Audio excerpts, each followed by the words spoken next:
Imagine novamente aquela cena silenciosa de alguém acordado no meio da madrugada, olhando fixamente para o teto escuro, enquanto o coração pulsa pesado no peito, e a mente gira em torno de uma única pergunta que parece não ter resposta. Uma pergunta que ecoa como um sussurro insistente no interior da alma, quase como uma gota que cai repetidamente dentro do pensamento e não deixa o silêncio se estabelecer. Se Deus é bom, por que dói tanto viver? Não é uma pergunta gritada em público. Muitas vezes é uma pergunta sussurrada entre lágrimas. Uma pergunta feita no travesseiro molhado. Uma pergunta que talvez nunca tenha sido dita em voz alta, mas que se repete dentro da consciência como um eco que não encontra descanso. Essa pergunta não nasce primeiro em livros de filosofia. Não surge em auditórios universitários, nem em debates teológicos sofisticados. Ela nasce no quarto de hospital, onde máquinas apitam em ritmos incertos, e cada som parece carregar uma sentença invisível. Nasce no velório inesperado, onde o silêncio pesa mais do que qualquer discurso.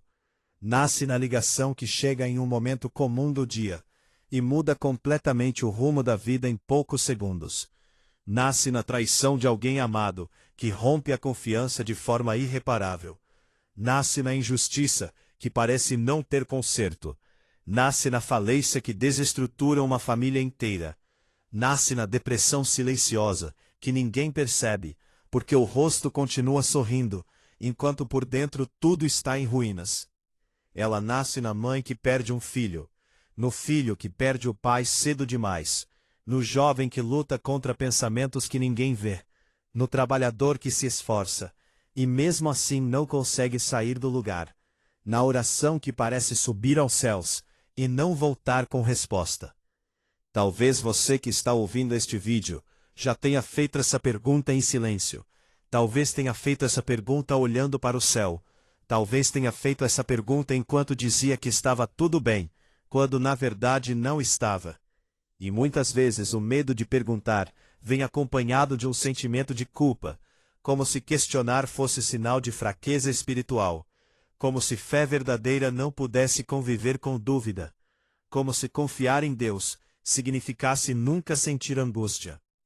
Mas a Bíblia não apresenta uma fé artificial, ela apresenta uma fé real, vivida por pessoas reais, em contextos reais, enfrentando dores reais. Essa pergunta atravessa toda a experiência humana e está espalhada por toda a Escritura, ecoando nos lábios de homens e mulheres que amavam profundamente a Deus, e ainda assim enfrentaram perdas irreparáveis, perseguições, enfermidades, abandono e longos períodos de silêncio divino.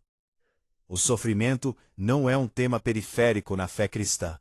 Ele está no centro da narrativa bíblica, como parte da jornada humana em um mundo que foi profundamente afetado por uma ruptura espiritual. E antes de qualquer tentativa de resposta, é essencial afirmar algo que pode mudar completamente a maneira como você enxerga sua própria dor. Deus não se ofende com a sua pergunta. Ele não se assusta com sua dúvida. Ele não se afasta porque você está cansado. Muitas vezes, é justamente na pergunta sincera, nascida da dor mais profunda, que começa um relacionamento mais verdadeiro com Ele. Não é na máscara da religiosidade, mas na vulnerabilidade da alma exposta, que acontece o encontro mais transformador. Deus não exige que você esconda suas lágrimas para se aproximar.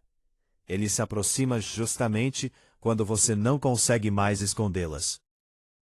Quando abrimos as primeiras páginas do livro de Gênesis, encontramos um cenário que parece pertencer a outra realidade, quase como se estivéssemos lendo sobre uma humanidade que nunca conhecemos, mas que de alguma forma ainda sentimos falta. O relato da criação descreve um mundo onde havia ordem, beleza, harmonia e propósito. O ser humano foi criado para viver em comunhão perfeita com Deus, em equilíbrio consigo mesmo, em paz com o próximo e em sintonia com a criação. Não havia medo que interrompesse o descanso, não havia culpa corroendo a consciência, Não havia morte quebrando histórias pela metade. Não havia lágrimas que escorressem silenciosamente pela face. A dor não fazia parte do projeto original. Isso é fundamental para compreender a visão bíblica. Deus não criou o sofrimento como parte essencial da vida humana. Ele criou liberdade, e com a liberdade veio a possibilidade da escolha. O amor verdadeiro só existe onde há liberdade verdadeira. Se o ser humano fosse programado para obedecer, não haveria relacionamento genuíno. Haveria apenas automatismo. Mas liberdade implica risco. E quando Adão e Eva escolhem desobedecer, quando escolhem confiar mais em sua própria percepção do que na orientação divina, algo profundo se rompe na estrutura da realidade. Não foi apenas uma quebra moral, foi uma ruptura espiritual que afetou toda a criação. A harmonia se fragmenta, a confiança se quebra, o medo surge, a vergonha aparece, a culpa pesa e a morte entra na história. A partir daquele momento, a humanidade passa a viver em um mundo onde o mal não é apenas um conceito abstrato, mas uma força real que se manifesta nas decisões humanas e nas consequências dessas decisões.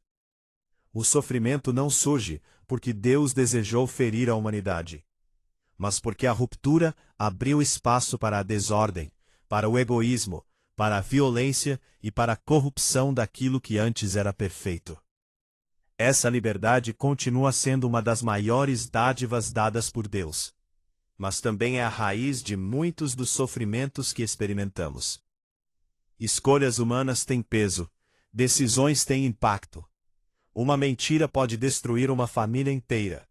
Uma decisão impulsiva pode mudar o futuro de gerações. Uma escolha política pode afetar milhões.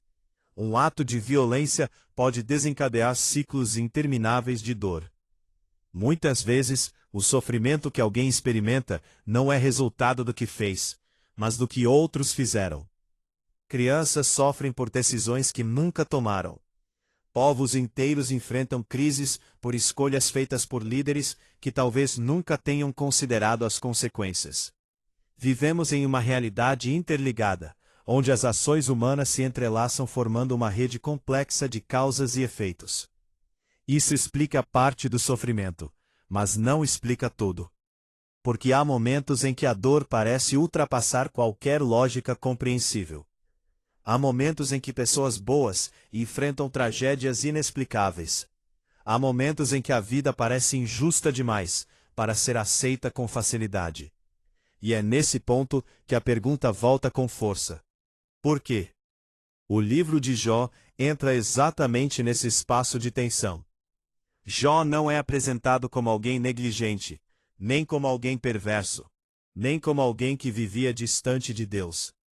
Pelo contrário, ele é descrito como íntegro, justo e temente ao Senhor. Ainda assim, em um curto espaço de tempo, ele perde seus bens, seus filhos, sua saúde e sua estabilidade emocional. A narrativa é desconcertante porque rompe com a ideia simplista de que sofrimento é sempre consequência direta de pecado pessoal. Os amigos de Jó insistem nessa lógica. Se você está sofrendo, algo fez de errado. Mas Deus, no final do livro, confronta essa visão limitada. Nem toda dor é punição. Nem toda lágrima é resultado de erro individual. Há dimensões da realidade que escapam à nossa compreensão. O que impressiona na história de Jó não é apenas o sofrimento em si, mas o diálogo que ele estabelece com Deus. Jó questiona, Jó lamenta, Jó expressa sua angústia, e Deus não o destrói por isso. Em vez de oferecer uma explicação detalhada sobre os bastidores espirituais da história, Deus revela sua grandeza, sua soberania, sua sabedoria incomparável. Não é uma resposta lógica que resolve tudo. É uma revelação que transforma a perspectiva.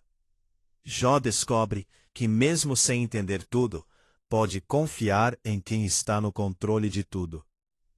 E talvez essa seja uma das lições mais profundas sobre o sofrimento. Confiança não nasce da explicação completa, nasce do relacionamento. Paulo, escrevendo aos Coríntios, fala sobre o espinho na carne, algo que o fazia sofrer e que ele pediu 3 vezes para que fosse retirado. A resposta de Deus não foi a remoção imediata da dor, mas a promessa de graça suficiente. Isso nos confronta profundamente porque revela que Deus nem sempre responde como esperamos. Ele poderia ter retirado o espinho. Ele poderia ter eliminado a dificuldade. Mas escolheu fortalecer Paulo no meio da fraqueza. Isso revela uma verdade desconfortável.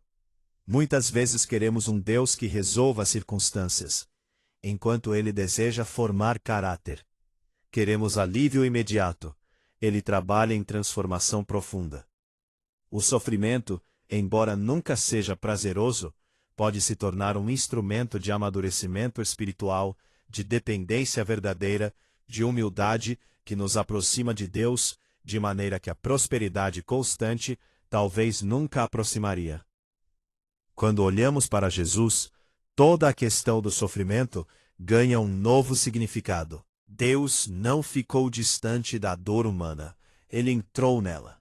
Jesus experimentou rejeição, traição, abandono, injustiça, dor física extrema e angústia emocional profunda. Na cruz, ele grita: Deus meu, por que me desamparaste? Isso mostra que até mesmo o Filho experimentou a sensação de abandono. A cruz revela que Deus não é indiferente à dor. Ele não observa de longe, ele participa. A ressurreição, por sua vez, mostra que a dor não tem a palavra final. O sofrimento é real, mas não é definitivo. A morte é dolorosa, mas não é eterna para aqueles que creem. Isso muda a perspectiva. Não elimina as lágrimas de hoje, mas insere essas lágrimas em uma história maior. Uma história que caminha para a restauração.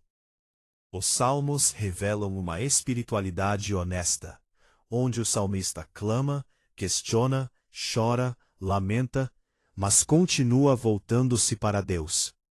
Fé não é negar a dor, é levar a dor a Deus. É permanecer, mesmo quando não há respostas claras. É confiar, mesmo quando a compreensão falha. O sofrimento pode purificar a fé, remover ilusões e torná-la mais profunda, mais sincera, menos baseada em circunstâncias e mais baseada no caráter de Deus. E quando chegamos à promessa final do Apocalipse, vemos a imagem de um Deus que enxuga cada lágrima. Essa imagem é poderosa, porque não diz que as lágrimas nunca existiram, mas diz que elas não durarão para sempre. O sofrimento é parte da jornada neste mundo quebrado, mas não é o destino final. Há uma restauração prometida, uma renovação completa, uma realidade futura onde dor, morte e luto não terão mais espaço. Essa esperança não é fuga da realidade, é âncora para atravessá-la. E é justamente nesse ponto que a alma humana começa a perceber que a dor, por mais esmagadora que pareça no presente, não é capaz de apagar a verdade maior que sustenta toda a narrativa bíblica. Deus continua presente, mesmo quando a sensação interior grita o contrário. Há momentos em que o sofrimento cria uma névoa tão densa na mente e no coração que tudo parece distante, inclusive a própria fé, que um dia parecia tão firme. A pessoa passa a orar quase por obrigação. Lê as Escrituras sem sentir o mesmo consolo de antes. Frequenta ambientes religiosos sentindo-se deslocada por dentro, como se estivesse vivendo uma experiência que ninguém ao redor consegue realmente compreender. E é nesse cenário silencioso, longe dos discursos prontos e das respostas rápidas, que começa a se revelar uma dimensão da presença de Deus que não depende de emoções intensas, nem de circunstâncias favoráveis, nem de sinais visíveis, mas de uma fidelidade constante, que sustenta a vida, mesmo quando tudo parece frágil demais para continuar. Essa presença discreta, quase imperceptível aos sentidos humanos, é muitas vezes o que impede a pessoa de desmoronar completamente, mesmo sem ela perceber claramente que está sendo sustentada por algo maior do que sua própria força. Muitas pessoas acreditam que, se Deus realmente estivesse cuidando delas, a dor cessaria imediatamente, os problemas seriam resolvidos rapidamente e a vida seguiria um curso tranquilo e previsível. Mas a experiência humana descrita nas Escrituras mostra exatamente o oposto. Homens e mulheres profundamente amados por Deus atravessaram desertos longos, períodos de espera que pareciam intermináveis e provações que testaram os limites da resistência emocional e espiritual. Abraão esperou décadas por uma promessa que parecia impossível de se cumprir. José foi traído pelos próprios irmãos e passou anos injustamente preso antes de ver a reviravolta em sua história. Davi foi perseguido por alguém que deveria protegê-lo. Jeremias chorou pela dureza do povo que ele tentava alertar. E cada uma dessas histórias revela que o tempo de Deus não segue a urgência do coração humano. A dor nesses intervalos não era um sinal de abandono, mas parte de um processo que estava moldando o caráter, fortalecendo a fé e preparando um desfecho que só faria sentido muito depois. O sofrimento também revela algo profundo sobre a condição humana que dificilmente seria percebido em tempos de conforto contínuo. A nossa limitação. Em dias de tranquilidade, é fácil acreditar que controlamos a própria vida, que nossas decisões determinam completamente o rumo da nossa história, e que nossa força pessoal é suficiente para enfrentar qualquer desafio. Mas quando a dor chega de forma inesperada, ela desmonta essa ilusão de controle e nos coloca diante de uma realidade desconfortável, porém verdadeira. Somos frágeis, dependentes e incapazes de sustentar tudo sozinhos. E é exatamente nesse ponto que muitas pessoas começam a desenvolver uma relação mais sincera com Deus, não baseada em rituais automáticos ou palavras repetidas, mas em uma dependência real que nasce da consciência de que, sem Ele, a caminhada se torna pesada demais para continuar. Essa dependência não é humilhante. Quando alguém entende que não precisa carregar o peso do mundo nos próprios ombros, que pode entregar suas angústias, seus medos e suas perguntas a Deus, começa a experimentar uma paz que não é lógica, não é explicável e não depende da resolução imediata dos problemas. O apóstolo Paulo descreveu essa paz como algo que excede todo o entendimento, algo que guarda o coração e a mente, mesmo quando as circunstâncias externas continuam difíceis. Essa paz não remove o sofrimento, mas muda a forma como a pessoa atravessa o sofrimento, transformando o desespero em resistência, medo em confiança gradual e solidão em companhia invisível, porém real. É curioso perceber que muitas das pessoas que hoje demonstram uma fé profunda, madura e inspiradora, passaram por momentos de dor que quase as fizeram desistir completamente. Não porque a dor em si seja algo bom, mas porque, no meio dela, essas pessoas encontraram uma dimensão de Deus que nunca teriam conhecido, se suas vidas fossem marcadas apenas por dias fáceis. Elas aprenderam a orar de forma mais sincera, a valorizar pequenas coisas que antes passavam despercebidas, a enxergar o sofrimento do outro com mais compaixão e a desenvolver uma sensibilidade espiritual que nasce da própria experiência de ter sido quebrado e reconstruído por dentro. O sofrimento, nesse sentido, não é glorificado, mas reconhecido como um terreno onde o caráter é moldado de maneira profunda e silenciosa. Existe também uma transformação interior, que ocorre quando alguém atravessa longos períodos de dor. As prioridades mudam. Coisas que antes pareciam extremamente importantes perdem valor, enquanto aquilo que é eterno ganha destaque. Relações passam a ser mais valorizadas. O tempo se torna mais precioso. A fé deixa de ser algo teórico e passa a ser uma necessidade diária, quase como respirar. A pessoa começa a perceber que a vida não é sustentada apenas por conquistas externas, mas por uma força interior, que vem da comunhão com Deus. Uma comunhão que se aprofunda justamente quando as circunstâncias externas deixam de oferecer segurança. E mesmo assim, a pergunta continua ecoando no coração humano: por que a dor precisa existir? A resposta completa talvez esteja além da capacidade humana de compreensão. Mas as Escrituras mostram repetidamente que Deus é capaz de transformar aquilo que parece apenas destruição em algo que produz vida. A história de José ilustra isso de forma clara, quando ele afirma que aquilo que seus irmãos intentaram para o mal, Deus transformou em bem. Essa não é uma frase simplista para amenizar a dor, mas uma declaração profunda de que Deus tem a capacidade de agir dentro das circunstâncias mais difíceis, redirecionando histórias que pareciam completamente perdidas. Ao longo da jornada humana, muitos testemunhos revelam que momentos de sofrimento intenso se tornaram pontos de virada que redefiniram completamente o rumo da vida. Pessoas que encontraram propósito depois da perda, que desenvolveram ministérios de ajuda após enfrentarem doenças graves, que passaram a consolar outros depois de terem sido profundamente consoladas por Deus em seus próprios vales escuros. Isso não significa que a dor foi desejada, mas que ela não teve a palavra final.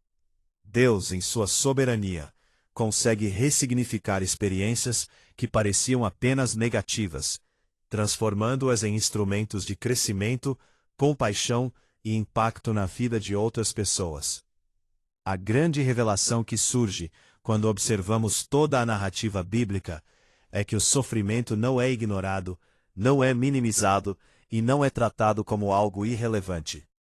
Ele é reconhecido como parte da experiência humana em um mundo quebrado, mas sempre acompanhado da promessa de que Deus caminha junto, sustenta no meio da dor e conduz a história para um desfecho onde o sofrimento não terá mais espaço.